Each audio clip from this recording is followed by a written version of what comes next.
Pasukan Berani Mati Gurkha versus Pasukan Kopassus. Gurkha merupakan pasukan dari Nepal yang direkrut oleh Angkatan Darat Inggris.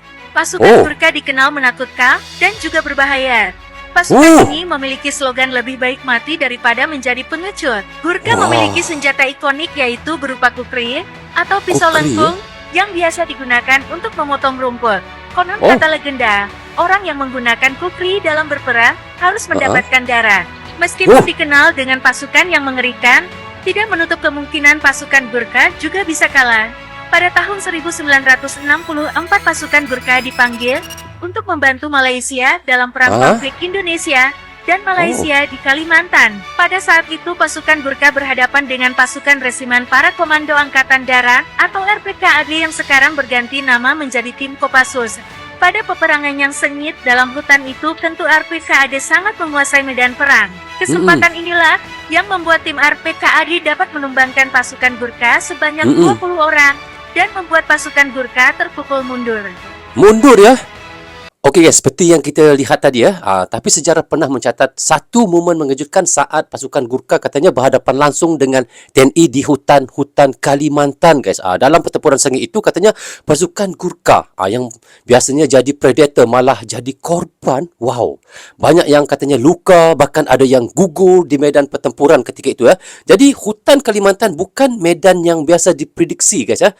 Apa yang kita lihat di sini, TNI tahu setiap jengkal tanah itu seperti halaman rumah mereka sendiri. Jadi pertempuran itu jadi bukti bahawa TNI bukan pasukan sembarangan. Malahan kita lihat bagaimana tentera Inggeris menjadikan pasukan Gurkha ini sebagai pasukan bayaran tetapi kalah di Kalimantan pada tahun 1964 guys. Jadi guys, okey kita lihat next video ya.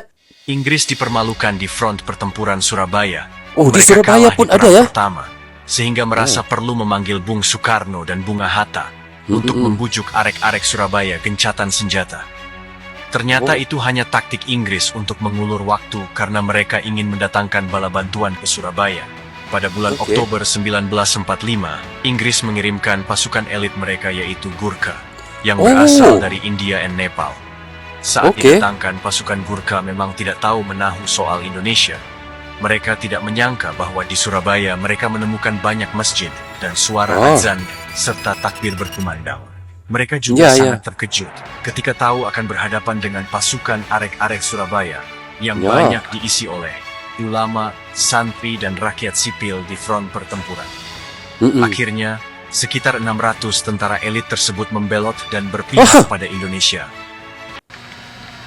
Wah, ini kita lihat bagaimana real of Gurkha guys. Ini adalah pasukan Gurkha yang sekarang ya. Bagaimana hebatnya mereka guys. Mengendalikan senjata, memainkan senjata, memegang senjata ya. Dan sampai sekarang katanya pasukan Gurkha ini masih diandalkan ya oleh British. I respectfully request permission to utilize your drill area to conduct individual exhibition drill competition, Master Sergeant. Very well, carry on. Aye, aye, Master Sergeant. Sampai sekarang mereka masih menjadi pasukan yang diandalkan oleh British guys ya. Tetapi kita tidak sangka tentera dewa begini guys pernah dikalahkan oleh TNI ya.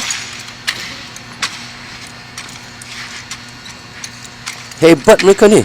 Lihat bagaimana mereka mutar-mutar senjata ya, senapan. Oh, kayak mainan aja. Diputar-putar gitu ya. Mantap lah. No. Ui. Benar-benar mantap cara dia pegang senjata itu ya. Tangannya. Hebat guys, hebat. Itu kita lihat hebatnya ya. Tentera Gurkha ini adalah salah satu pasukan elit yang sangat ditakuti dunia guys. Mereka ni bukan sekadar tentera biasa, tetapi mereka ini adalah tentera yang terlatih, yang sangat ekstrim. Tetapi tidak sangka guys, mereka ini pernah dikalahkan oleh TNI dahulu ya. Pernah dikalahkan guys. Hebat begini pun pernah kalah dengan TNI ya. Udah tahu belum? Inggris mempunyai pasukan elit dari negara lain loh. Ini dia, Gurkha. Diawali dengan Inggris ingin taklukkan Nepal pada 1814, lalu perang ini diakhiri oleh Traktat Sugauli pada tahun 1816 yang menyerahkan sekitar sepertiga wilayah Nepal kepada Inggris. Traktat Sugauli salah satunya beri izin kepada Inggris untuk merekrut kaum Gurkha untuk keperluan militer. Lalu mengapa Inggris ingin rekrut orang Gurkha? Para pejabat Inggris di abad ke-19 menyatakan Gurkha sebagai martial race, sebuah istilah yang menggambarkan orang-orang yang dianggap suka berperang dan agresif dalam pertempuran. Selama beberapa abad, prajurit Nepal telah membawa senjata tradisional ke dalam pertempuran yang disebut kukri. Pemain poem pasti tahu senjata ini ya kan? Menurut legenda apokrifa, sekali kukri digunakan dalam pertempuran itu harus merasakan darah sebelum kembali ke sarungnya. Wow, ternyata kenapa Inggris merekrutkan orang-orang Nepal ni menjadi pasukan Gurkha, kerana mereka ini ada jiwa perang, jiwa berani berperang. Itu yang kerananya Inggris menjadikan mereka menjadi pasukan Gurkha, menjadi pasukan andalan sehingga sekarang ya. Tetapi orang-orang Gurkha ini, kita lihat pasukan-pasukan Gurkha ini, mereka membawa satu senjata tradisional mereka di dalam peperangan adalah kurki ya, iaitu sejenis pisau yang katanya yang melengkung, yang untuk orang potong rumput itu, tetapi dijadikan senjata khas tradisional untuk pasukan tentera Gurkha ini ya. Wow, luar biasa guys. Kehebatan mereka ini katanya sampai sekarang masih digunakan ataupun diandalkan oleh British guys ya. Oke, next TNI video. pernah berhadapan secara langsung dengan 5 pasukan asing ini. Yang pertama adalah tentara Gurkha. Pada saat peristiwa Ganyang Malaysia pada saat itu kewalahan untuk melawan Indonesia dan meminta pasukan Gurkha asal Nepal ini untuk membantu Malaysia, teman-teman. Namun dalam pertempurannya 20 pasukan Gurkha tewas dan dimenangkan oleh Tentara Nasional Indonesia di Kalimantan Utara. Yang kedua adalah Special Air Service atau SAS Inggris. SAS Inggris ini merupakan pasukan paling elit di dunia dengan teknologi yang canggih loh. Tetapi saat berhadapan dengan pasukan Kopassus, yang terjadi adalah Kopassus kehilangan 2 prajurit sedangkan 9 prajurit SAS tewas tertembak. Yang ketiga adalah Corps Mariners. ya? Pasukan baret hitam milik Angkatan Laut Belanda ini pernah menyergap LB Bordabu dan pasukan naga di Irian Barat yang membuat Indonesia harus melawan pasukan baret hitam Belanda ini. Yang keempat adalah Korps Komando Trooper. Korps Komando Trooper pernah berhadapan langsung dengan TNI di masa revolusi kemerdekaan dan adanya konflik RMS di Ambon. Yang kelima dan yang terakhir adalah Royal Malay Regiment atau disingkat dengan RMR. Satuan unit khusus Malaysia ini pernah diserbu oleh Korps Marinir Indonesia yang menyebabkan 8 prajurit Malaysia tewas dan lainnya luka-luka, dan Korps Marinir Indonesia tidak ada korban yang jatuh. Bukan saja Gurkha kita lihat guys ya, malahan pasukan daripada Belanda, pasukan-pasukan daripada elit-elit lain pun juga pernah tewas dengan TNI guys ya. Ini yang menunjukkan bahawa TNI ini bukan calang-calang pasukan di dalam dunia juga. TNI adalah salah satu antara pasukan yang terhebat di dalam dunia ya. Kalau kita katakan Gurkha itu adalah pasukan dewa, tentera dewa yang hebat, antara pasukan elit yang sangat ditakuti di dunia. Tapi bagi saya juga TNI adalah salah satu pasukan yang kira kita geruni juga di dunia ya. Negara dan Special Force-nya.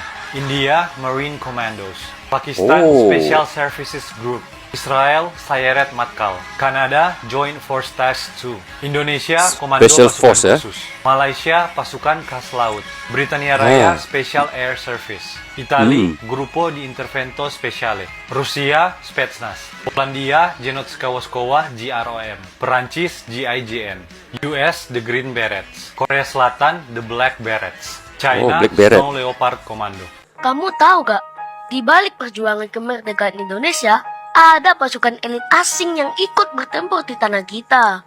Nah, Ya, mereka adalah pasukan Gurkha dari Nepal. Gurkha.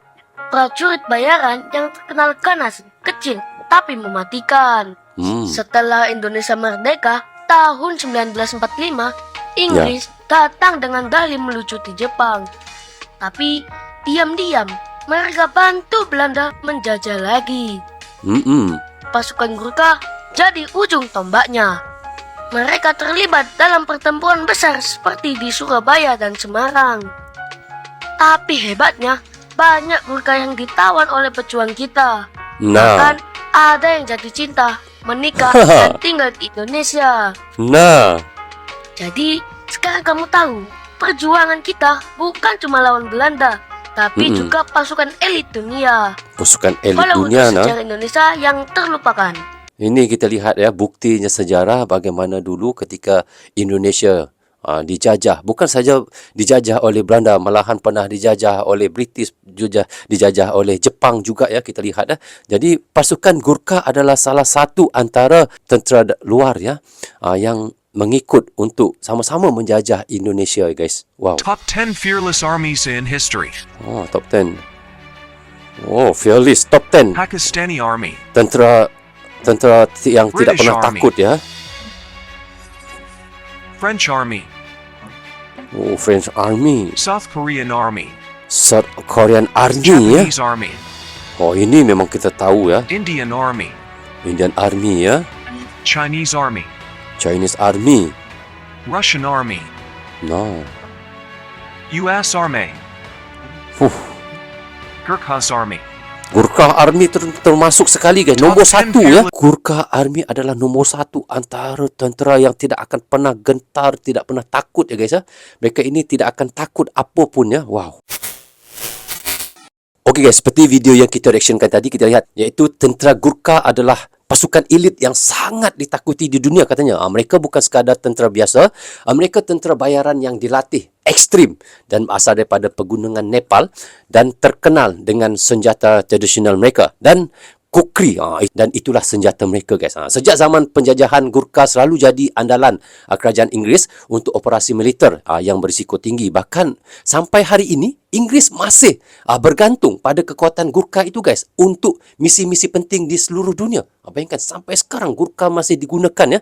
Tapi sejarah pernah mencatat satu momen mengejutkan saat pasukan Gurkha berhadapan langsung dengan TNI di hutan-hutan Kalimantan. Katanya dalam pertempuran sengit itu, pasukan Gurkha yang biasanya jadi predator malah jadi korban dan banyak yang terluka dan bahkan ada yang gugur di medan pertempuran. Jadi hutan Kalimantan bukan medan yang biasa diprediksi dan TNI tahu setiap jengkal tanah itu seperti halaman rumah mereka sendiri. Dan pertempuran itu jadi bukti bahawa TNI iaitu bukan pasukan sembarangan ya, antara yang terhebat juga di dalam dunia, sehingga kan pasukan Gurkha pun pernah dikalahkan oleh TNI pada tahun 1964 dulu ya. Jadi sampai sekarang kita lihat Gurkha tetap dianggap salah satu pasukan paling kuat di dunia. Tetapi sejarah pertemuan mereka dengan TNI adalah tamparan yang sangat keras bahawa ada pasukan daripada Asia Tenggara yang bisa buat pasukan elit dunia itu tunduk guys. Jadi ini bukan cerita dongeng dan ini sejarah yang pernah terjadi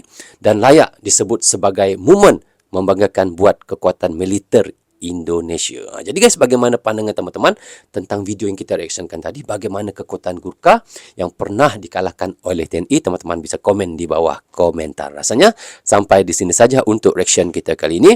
Apapun saya ucapkan terima kasih kepada anda yang sentiasa mendukung Brozo Channel daripada dulu hingga sekarang. Dan bagi teman-teman yang baru saja hadir, jangan lupa klik butang subscribe dan klik tombol loceng tanda dukungan teman-teman kepada Brozo Channel. Yang baik sebenarnya datang daripada Allah SWT, yang salah dan silap datangnya daripada saya sendiri. Assalamualaikum. Goodbye. Bye-bye.